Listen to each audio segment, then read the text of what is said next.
I'm gonna say a word that might scare a few of you. Might even give you the heebie-jeebies. Might even make you have nightmares. This is a very, very controversial word that only the very brave can handle. So if you're brave enough, stay here. If you're a wuss, click off the video, okay? I'm gonna say it in 3, 2, 1. Market manipulation! So if you guys have been watching my channel for, a decent amount of time, you'll know that I'm pretty adamant about this topic.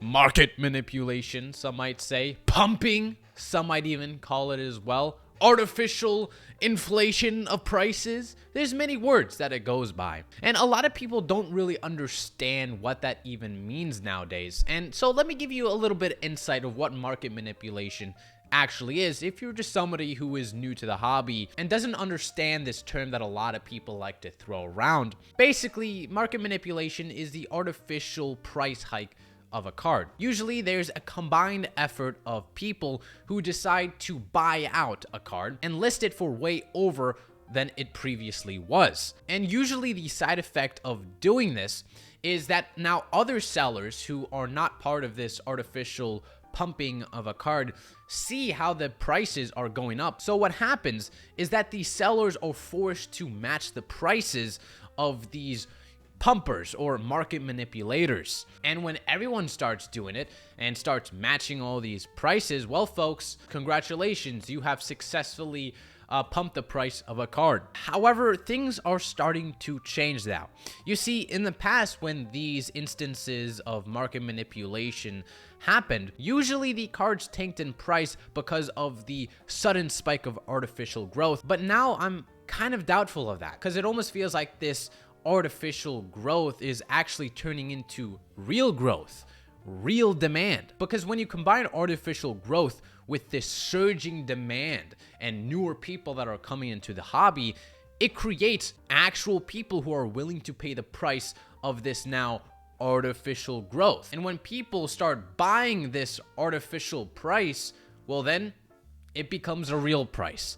And that is something that's very, very dangerous. And I see it happening right in front of my eyes. And here is one of the examples. Now, I might get a lot of flack for this because there's probably a group of people who are trying to convince themselves that this is completely normal and that the price is completely justifiable because usually it benefits them. Maybe they have this card in their collection. Maybe they are buying this card and clenching their butt cheeks that it doesn't go down. But I'm going to state why I think there's some sort of collusion of pumpers and market manipulators that actually made this card to this price that it is now. Now, if you go all the way back to literally a couple days ago, you could see that this card was selling for around $300. But I want to highlight something that is very interesting because you have a bunch of sold listings for like a reasonable amount that people were actually paying for. And then suddenly, boom, it jumps up $50. And you actually have 3 instances of this in a row. And then right after that, you see it goes back down to like 278, 278, 278, 300, 300. And then it goes back up one listing, 350. And then it goes back down to 300, 300. And then another 350. That is not normal fluctuations. This is not the stock market. And I highly, highly doubt that these listings are bought by actual people. I think they were probably bought by even the same seller, perhaps. Maybe even a group of people who are trying to drive up the price. Maybe I'm just speaking out of my ass, okay? Maybe people are actually dumb enough to pay $50 over the normal medium price. So for those reasons, I'm just gonna say it is a legend, okay? It is completely up in the air. There is no reason for me to think this way. This is purely just my opinion, okay? There's just nothing suspicious at all about this. There is for sure nothing suspicious about this at all. As you see, one sells for 312, 300, and suddenly jumps up to 350 again. That it seems to be like this random sweet spot of 350. I wonder why. This is very natural spikes of demand for sure. It's not like other listings had it for way cheaper, and these buyers so happen to want to pay a premium for some reason. Yeah, why not pay an extra $50 for a card? You see this weird shift in the price. That $300 that you saw in the past is gone.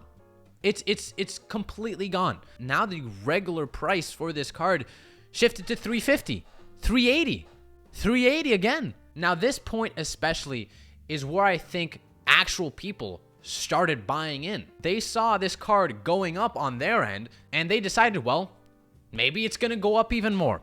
And unfortunately, it did. Or did it?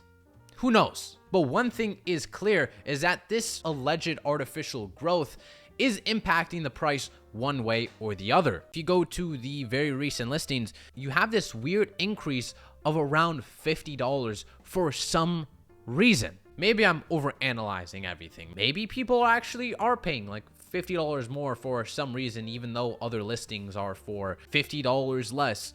Who knows? I guess we'll never know. Now tell me if you think this is artificial demand or not. But one thing is very clear. It is affecting the price one way or the other. Anyway, hope you guys have an amazing day, and I'll see you later, weebs. でもそんなんじゃダメもうそんなんじゃほら心は進化